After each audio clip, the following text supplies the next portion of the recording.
어린 시절 고향에서 친구들과 함께 노는 놀이로 땅 따먹기와 구슬치기가 있었습니다. 학교에 갔다 와서 책가방을 던져놓고 밥을 먹는 둥 마는 둥 하고 마을 회관 앞 공터에 모여 구슬치기를 하고 시간 가는 줄 모르고 땅 따먹기를 합니다. 조금이라도 멀리 구슬을 보내면 구슬이 머문 곳까지의 땅은 내 것이 되기에 땀을 흘리며 땅 따먹기를 합니다. 그렇게 열심히 놀고 있노라면 어머니가 아야 어서 와서 밥 먹어라 하고 부르십니다. 그러면 그토록 열내며 따먹었던 땅은 하나도 가지지 못하고 그냥 집으로 돌아가야 했습니다. 우리 인생도 이와 같습니다. 인생을 살면서 명예, 물질 등을 얻기 위해 친구를 배신하기도 하고 사람들을 이용하기도 하면서 힘쓰고 애쓰지만 어느 날 하나님이 이제 그만 오너라 말씀하시면 우리는 빈손으로 온 것처럼 빈손으로 가야 합니다. 이렇듯 우리는 돌아가야 할 때 아무것도 가져갈 수 없음에도 불구하고 어리석은 우리들은 일시적인 세상의 즐거움을 쫓다가 정말 중요한 하나님의 사랑과 영원한 생명을 잃게 되는 우를 범하기도 합니다. 첫째, 당신은 무엇에 소망을 두고 사십니까? 베스트셀러 가운데 모리와 함께한 화요일이라는 책이 있습니다. 이 책의 주인공은 모리 슈워츠라는 교수와 그의 제자 미치 앨범입니다. 모리는 브랜다이스 대학의 교수로 노년에 루게릭이란 병에 걸리게 되었는데 이 병은 근육이 자꾸만 굳어져 마지막엔 심장이 멎어 죽는 불치병입니다. 은사인 모리가 병원에 입원하고 있을 때 수제자 미치 앨범이 화요일마다 찾아와 대화를 합니다. 인생의 마지막 길을 가는 교수와 제자의 대화입니다. 이 대화의 내용을 편집해서 앨범이 책으로 펴낸 것입니다. 이 책은 죽음의 순간까지도 누군가를 용서하고 배려하고 활발하게 감정을 나누는 인간, 그리하여 작별 인사의 시간을 인생에서 가장 아름다운 시간으로 만드는 모습을 우리에게 보여줍니다. 아주 생동감이 있는 대화들이 많이 오고 가는데 이런 말이 마지막에 나옵니다. 어떻게 죽어야 할지를 알면 어떻게 살아야 할지도 알 수 있느니라. 당신은 이 땅에서 무엇의 소망과 가치를 두고 살고 계십니까?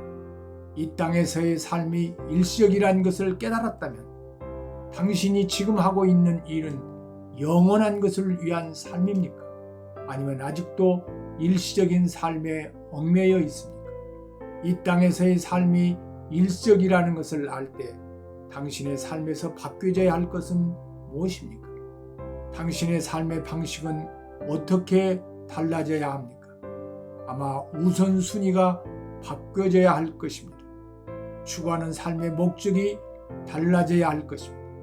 천국을 소망하면서 세상의 것이 영원하지 않다는 것을 깨달은 사람들은 다 삶이 바뀌었습니다. 아브라함, 노아, 요셉, 다니엘, 바울, 베드로, 요한, 디모데 등 수많은 사람들의 삶이 바뀌었습니다. 그러므로 영원하지 않는 것에 매달리지 말고 일시적인 성공, 이 땅에서의 헛된 삶에 생명을 걸지 말고 오직 영원한 하나님의 나라의 삶에 생명을 걸어야 합니다. 예수님이 십자가를 지시고 죽으셨지만 사흘 만에 부활하신 목적 중에 하나가 우리로 하여금 세상에서의 삶이 전부가 아니라 반드시 영원한 그 나라가 있음을 확인시켜 주시고 그 나라에 소망을 두는 삶이야말로 가장 지혜로운 삶이라는 것을 깨우쳐 주시기 위함이었습니다. 전에도 없고 후에도 없는 세상의 온갖 부와 쾌락을 다 누리면서 살았던 솔로몬 왕은 그의 인생론이라 할 수 있는 전도서에 세상의 삶은 헛되고 헛되며 헛되고 헛되니 모든 것이 헛되도다고 증거하고 있습니다. 헛되고 헛된 삶에 목숨 걸고 살지 말고 영원한 생명과 영원한 상급을 소망하며 살아가는 삶이 되어야 하겠습니다. 둘째, 하늘에 소망을 두는 삶. 성경은 요한일서 2장 15절로 17절에 이 세상이나 세상에 있는 것들을 사랑하지 말라.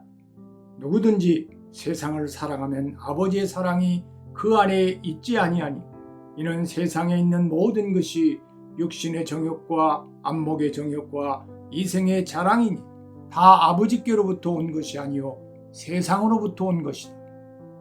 이 세상도 그 정욕도 지나가되 오직 하나님의 뜻을 행하는 자는 영원히 거하느니라고 말합니다. 즉 세상을 사랑하지 말라는 것입니다. 세상 것을 지나치게 사랑하지 말라는 것입니다. 재물과 지식과 명예를 사랑하지 말라는 것입니다.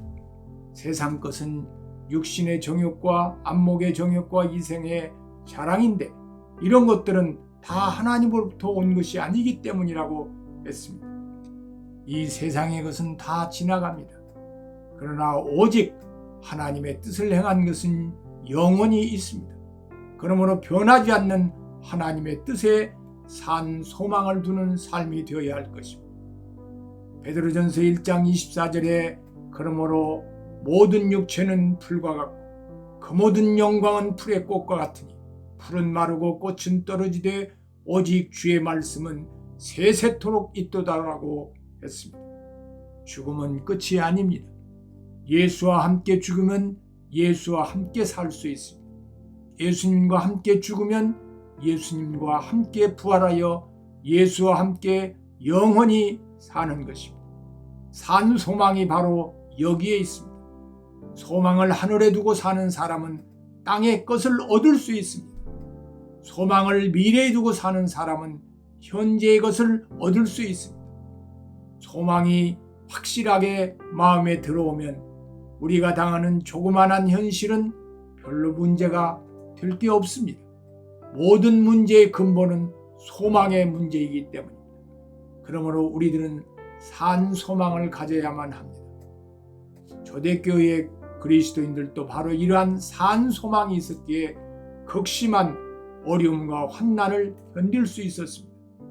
AD 64년 7월 로마 시내에 대화재가 발생했습니다. 악독하기로 유명한 네로 황제가 지른 불이었습니다. 그는 불타는 로마 토성을 바라보면서 춤을 추며 노래했습니다. 그러나 로마 시민들의 항의가 시작되자 네로 황제는 백성들을 잠잠하게 하기 위해 그리스도인들이 불을 질렀다고 소문을 냈습니다. 그래서 수많은 그리스도인들이 로마의 원형 경기장으로 끌려가 사자의 밥이 되기도 하고 사지가 갈기갈기 찢어진 채 죽임을 당했습니다. 많은 그리스도인들이 박해를 피해 지금의 터키 지방인 소아시아로 건너가 과육을 속에 피신했습니다. 그들에게는 어떠한 소망도 없었습니다. 언제 굴에서 나갈지 모를 암담한 상황에 처하게 되었습니다. 그때 베드로 사도는 그들에게 베드로전서 1장 3절에 우리 주 예수 그리스도의 아버지 하나님을 찬송하리로다. 그의 많은 신 궁혈대로 예수 그리스도를 죽은 자 가운데서 부활하게 하심으로 말미암아 우리를 거듭나게 하사 산 소망이 있게 하시며라고 편지를 씁니다. 여기에서 산 소망이란 단어는 리빙 홉, 즉 살아있는 소망이라는 단어입니다. 소망에는 산 소망과 죽은 소망이 있습니다. 하나님께 두는 소망은 산 소망이지만 사람이나 세상에 두는 소망은 죽은 소망입니다. 베드로 사도는 모든 희망을 상실한 채 동굴 속에 사는 성도에게 아직도 우리에게는 산 소망이 있다, 힘을 내라고 권면하는 것입니다. 우리 가운데에는 모든 권세를 가지신 하나님을 믿고 있으면서도 산 소망 없이 살아가고 있는 사람들이 있습니다. 하나님께 두는 소망은 산 소망이지만 이 세상 것들의 소망을 두고 기쁨을 두는 삶은 죽은 소망을 갖고 사는 것입니다. 셋째, 내세는 분명히 있습니다. 왜 인간은 일시적이고 세상적인 것을 얻고자 환상을 쫓으며 사는 것일까요? 내세를 알지 못하기 때문입니다. 인간은 죽음 후의 세계를 알지 못합니다. 어느 여름날 하루살이와 메뚜기는 소꿉놀이를 하며 재미있게 놀았습니다. 미끄럼도 타고 이야기도 하면서 시간 가는 줄 모르게 재미있게 놀다가 해질 무렵이 되어 너무 아쉬웠던 메뚜기는 예쁜 하루살이에게 내일 꼭 만나자라고 데이트를 신청했습니다. 그런데 이 하루살이는 내일을 알지 못해 내일이 뭐냐고 물었습니다. 그러자 메뚜기는 해가 지고 밤이 되었다가 다시 해가 뜨면 내일이라고 대답하며 온갖 지식을 동원하여 설명했습니다. 그러나 하루살이는 밤을 알지 못했고 내일을 이해하지 못해 메뚜기가 말하는 내일을 소망하지 못하고 죽었습니다. 메뚜기는 어느 날 개구리와 새로운 사랑을 시작했습니다. 개구리는 메뚜기를 사랑하여 함께 여행도 하고 맛있는 음식도 함께 먹고 자신이 경험했던 행복한 일들을 나누며 매일 즐거운 시간을 보냈습니다. 그러는 어느 가을날 행복한 미래를 꿈꾸며 개구리는 메뚜기에게 내년 봄에 결혼하자고 결혼을 신청했습니다. 메뚜기도 개구리를 사랑했던 차라 흔쾌히 승낙했습니다. 그런데 이게 웬일입니까? 메뚜기는 개구리에게 내년이 뭐냐고 물었습니다. 개구리는 온갖 지식을 동원하여 봄, 여름, 가을, 겨울을 설명했지만 내년을 경험해보지 못한 메뚜기는 내년을 이해하지 못한 채 헤어졌습니다. 그 이후 메뚜기는 나타나지 않았고 메뚜기를 그리워하던 개구리는 한 해 한 해를 보내며 살다가 결국 죽었습니다. 어느 날 하늘에 살던 왕자가 지구를 보다가 너무나 사랑스러운 인간을 보게 되었습니다. 하늘 왕자는 하늘의 영광 보좌를 버리고 이 땅에 와서 인간에게 사랑을 고백하며 하늘의 아름다움을 이야기하기 시작했습니다. 하늘 왕자는 인간을 마치 왕비처럼 섬기며 인간으로는 상상할 수 없는 기적 같은 일들을 행하여 주고 밤을 새워가며 인간의 아픈 마음들을 들어주시고 사랑으로 감싸 주었습니다. 인간은 상상할 수도 없는 꿈 같은 사랑이었습니다. 인간을 너무 사랑했던 하늘 왕자는 인간을 하늘에 데리고 가 결혼을 하고 싶었습니다. 그래서 인간에게 하늘나라의 아름다움을 설명하면서 내가 먼저 가서 우리가 함께 거할 집을 예비해 놓을 터이니 내세에 만나자고 말했습니다. 그러나 인간은 내세를 이해할 수도 믿을 수도 없었습니다. 이처럼 하루살이는 내일을 모르고 메뚜기는 내년을 모르고 인간은 내세를 알지 못하는 것이 비극이고 가슴 아픈 일입니다. 그러나 하루살이가 내일을 모른다고 해도 엄연히 내일이 있고 메뚜기가 내년을 모른다 해도 내년이 있듯이 내세 또한 분명히 있습니다. 만약 내세가 없다면 하나님도 없는 것입니다. 검증된 진리인 성경도 거짓이 됩니다. 바울 사도는 고린도전서 15장 19절에 만일 그리스도 안에서 우리가 바라는 것이 다만 이 생의 삶뿐이면 모든 사람 가운데 우리가 더욱 불쌍한 자이리라 라는 신앙 고백처럼 성도들에게 부활이 없고 죽음 후에 상급이 없다면 우리의 신앙은 헛된 것이며 예수님의 십자가의 죽음도 아무런 의미가 없는 것이 됩니다. 내세가 없다면 예수 그리스도의 부활을 증거하다가 비참하게 죽어간 수많은 순교자들, 오직 예수님만이 우리의 소망이심을 증거하기 위해 그리운 고국을 떠나 복음을 전했던 선교사들, 주님의 몸된 교회를 세우기 위해 죽도록 충성했던 수많은 성도들은 다 거짓에 속아 헛된 죽음을 당할 만큼 어리석은 인생을 살았을까요? 성경이 거짓일까요? 하나님은 안 계신 걸까요?